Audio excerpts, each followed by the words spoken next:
my great pleasure to introduce Dr. Linda Martin. Linda is a professor of safety at Capital Tech University in Maryland in the US. So we're across the Atlantic now from Europe to the US. With this live stream we've got going on at the ForgeWorks Safety Innovation Summit, it's very late or very early for a lot of people around the world, but we wanted to connect the global community together in one big live day of thinking. So Linda is also, she's a safety innovator and a safety entrepreneur. She's the host of the Safety Struggle podcast. She does some amazing live streams with thought leaders and practitioners from around the world. Now, Linda and I only connected recently, and since that day, I've been thinking so much about the things that she spoke about to me, and she's going to speak about to you right now. She talks about anti-fragile safety, and this, in her view, is beyond resilience.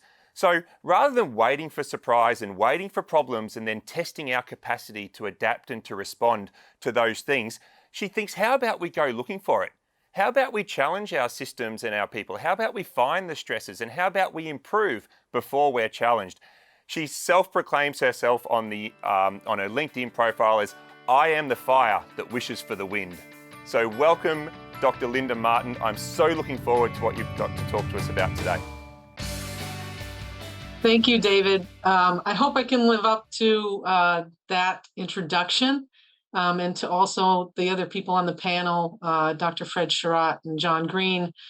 I'd like to begin, first of all, by thanking you for having me here, and introducing a little bit about myself in the way of humility.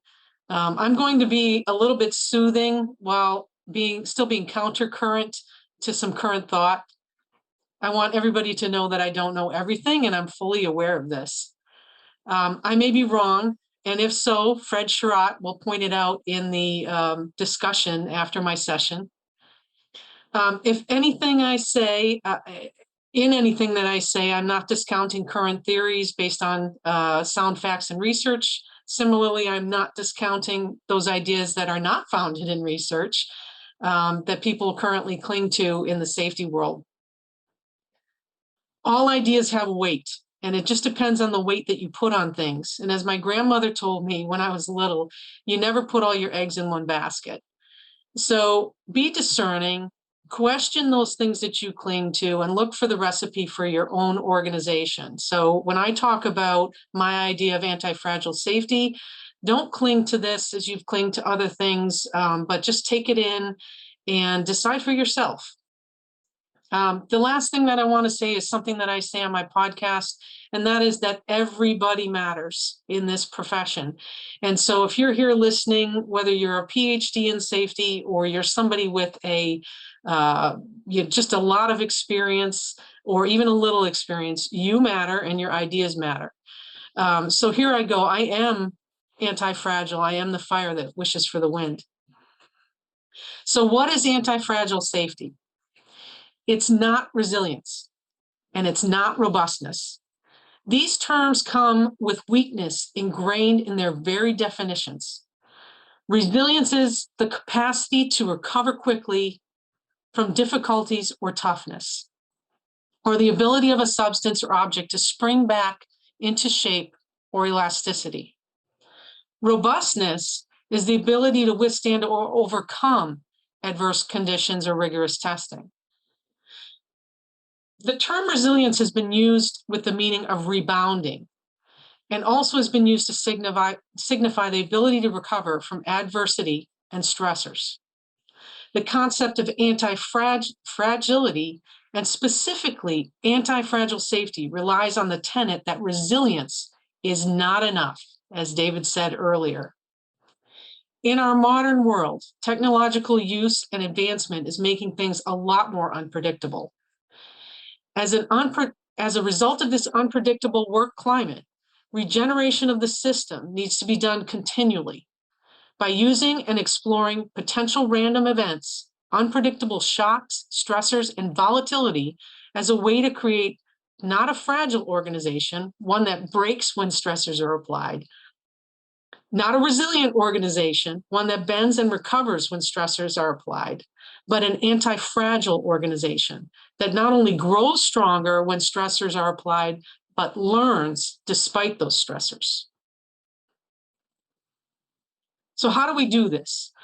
Modern safety practices have us applying various risk management models and tools to help us try and predict the future.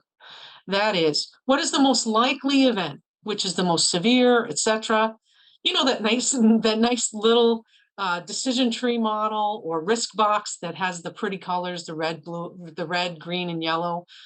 They make us really comfortable about our world, and it puts it in a nice little box to base our decisions about hazard reduction on. How many of us have worked for a company where we did not get something on the risk register and it bit us in the butt? Worse yet, how many of us had something on the risk register that we discounted because it mapped to green, which in safety means good to go? Frequency, likelihood, severity was low, 2 of the one, 3 of the one, whatever. Would you agree that the pandemic was that thing for most organizations? Recently, I talked to somebody that mentioned that their company predicted, and then maybe that's not the right word, on the risk register that the pandemic was likely, and they created a plan.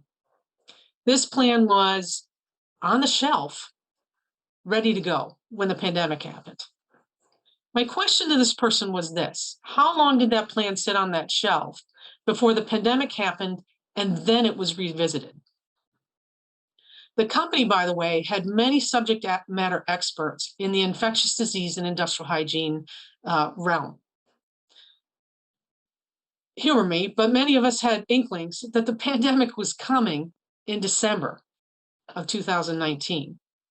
Should the plan have been updated before they pulled it off the shelf in March when the world shut down?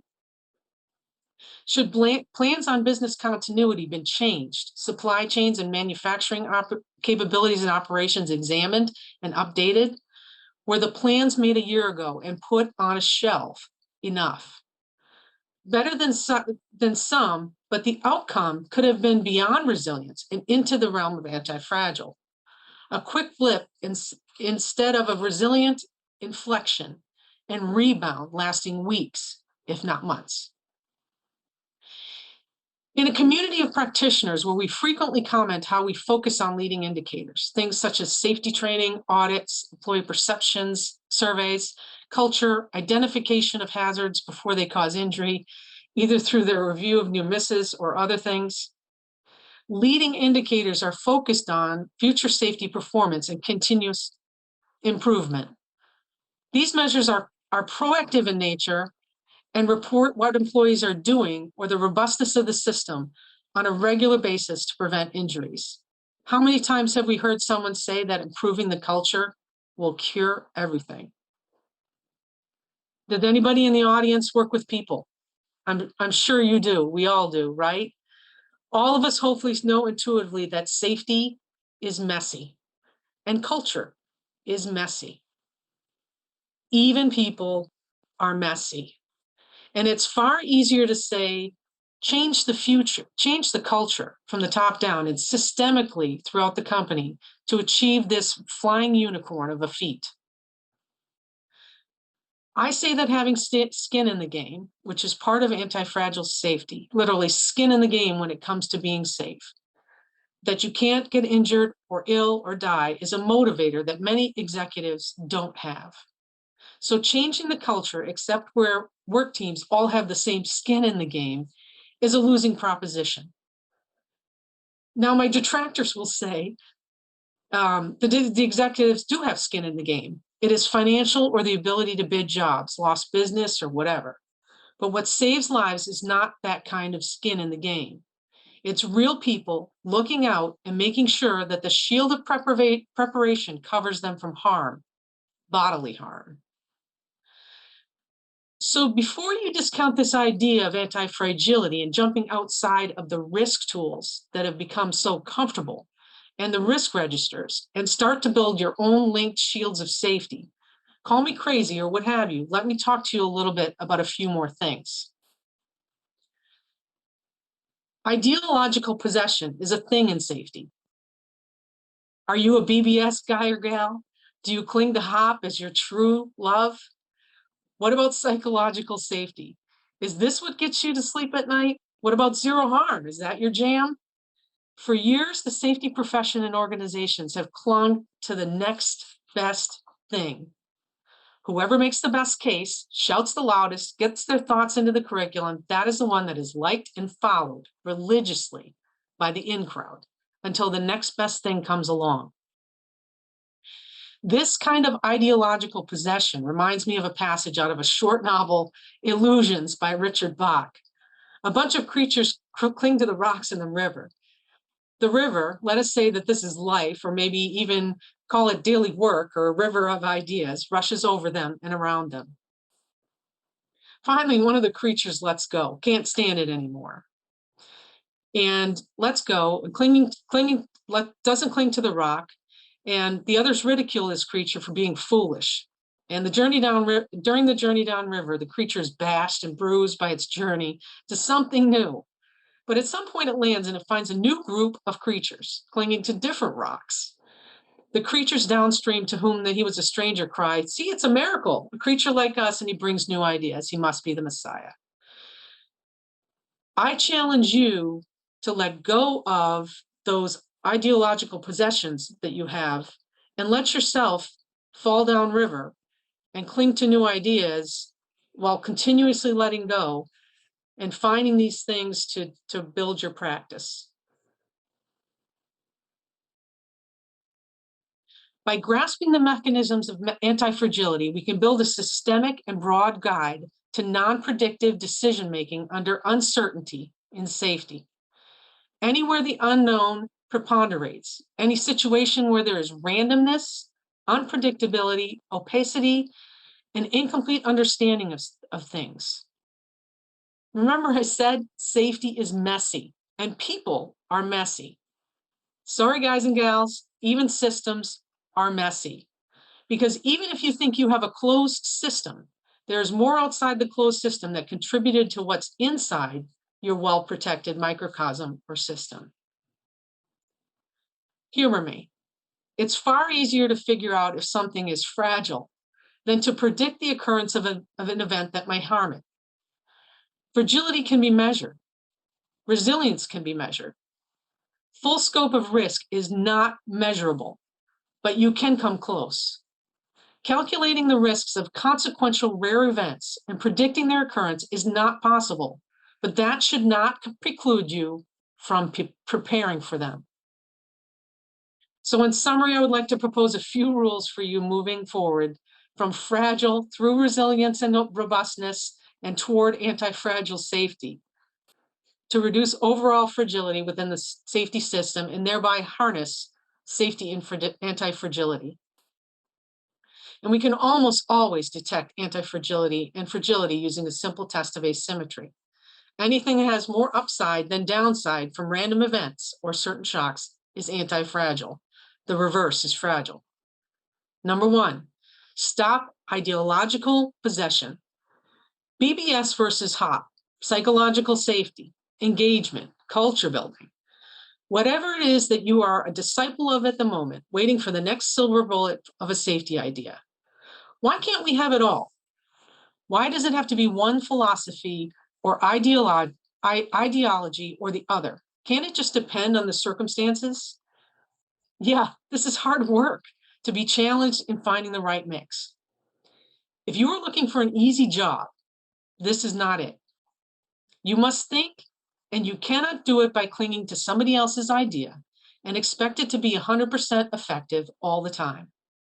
Do you want the fixes to the system and culture to work? Then you must be willing to serve the safety soup to taste. And that takes time and effort. And it is never a one-shot stop of ideas. Step outside of your risk tools. These magic little boxes of color and measurement are the ones with the 1s through 5s cannot be your whole world when it comes to safety. You must take a good look around and address risks associated with the things in the green or those things that you deem to be very rare in a company's downtime from stressors to help you make incremental decisions that fortify the system.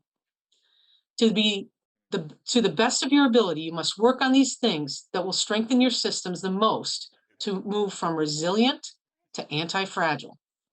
Assessing and leaning in against stressors and constant improvement takes work. Some people can change. Number 3, some people can change. Some people cannot change or will not change. This significantly disrupts culture improvement. If a consultant comes in and says, it's not the people, but then suggests culture change must occur to support the system because it's all about the system, and we have all heard this from the top management down, then I'm sorry, but it is about the people. Not all people, but most people have leaned in the direction of self-preservation. To change the paradigm, the existing culture, to something acceptable and supportive, then skin in the game must be universal. To be anti-fragile, to a team beyond resilient, to one that seeks to link shields for combined preservation where everyone has skin in the game. Number 4, if you approach risk with an open mind, you will find yourself looking beyond the risk matrices and tools that'll fuel your strengthening and upward growth of your safety efforts. And lastly, if you deprive systems of volatility, randomness, and stressors, the systems will be harmed. So choose to go beyond resilience and into the realm of anti-fragility. I'm challenging you to choose to stress your safety systems by not depriving them of the evaluation of uncommon stressors on a continual basis. Figure out ways to bolster the strength of your team by finding ways to communicate and foster a true skin in the game attitude.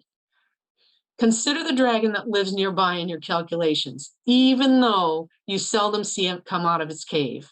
You'll be glad you did. And again, I am anti-fragile. I am the fire that wishes for the wind. Thanks for listening to me. Thanks, Linda. I loved your presentation and I loved your stories.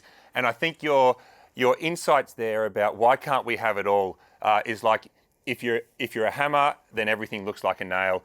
And I think in our organisations, work is messy, work is complicated. Like you said, we've got incomplete information. We have to make decisions under uncertainty, and we have to lean into that. We have to lean into work, and we have to lean in to our people. And safety is, in my opinion, also the hardest job in the world, but the most rewarding job that we could all be doing.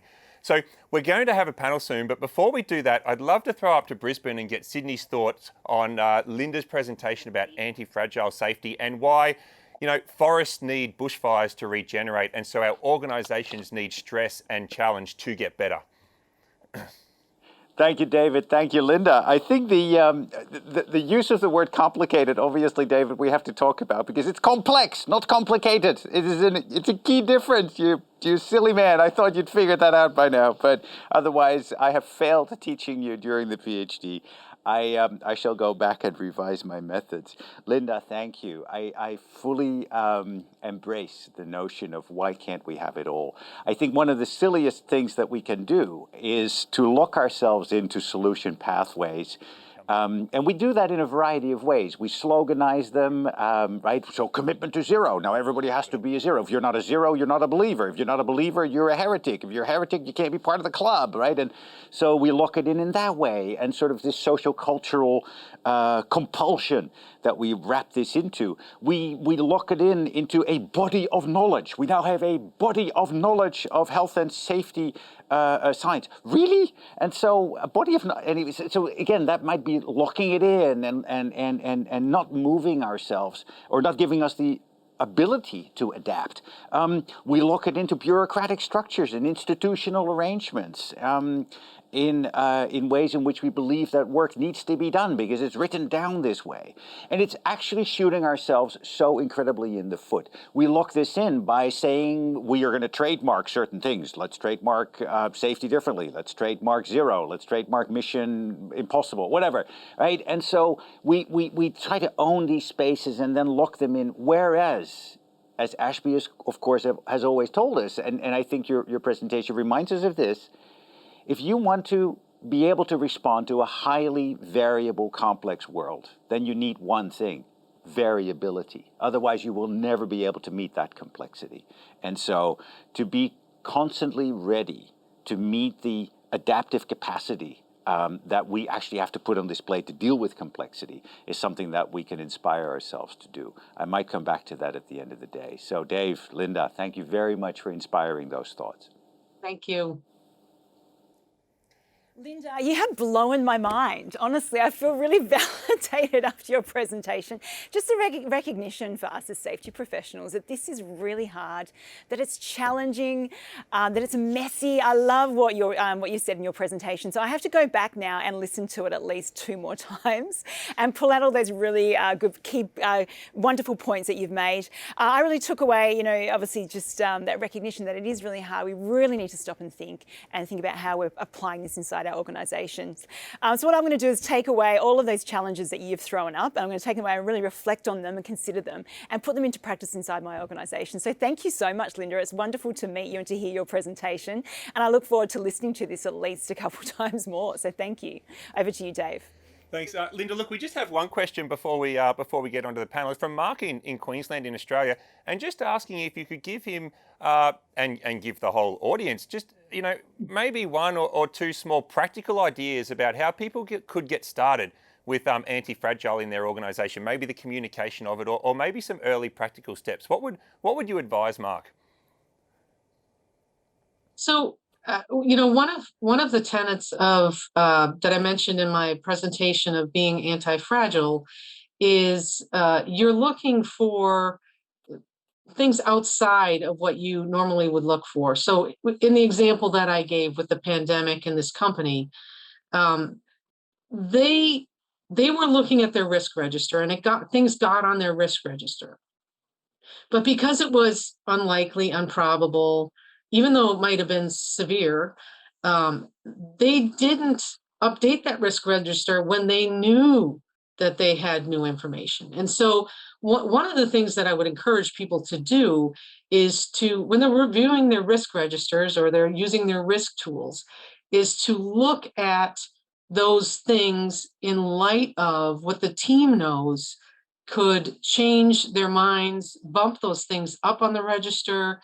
In the case of the pandemic and the pandemic plan, the company made respirators and PPE, and they could have changed the whole way that they approached the supply chain in 3 months, instead of taking 3 months after the pandemic plan came into effect.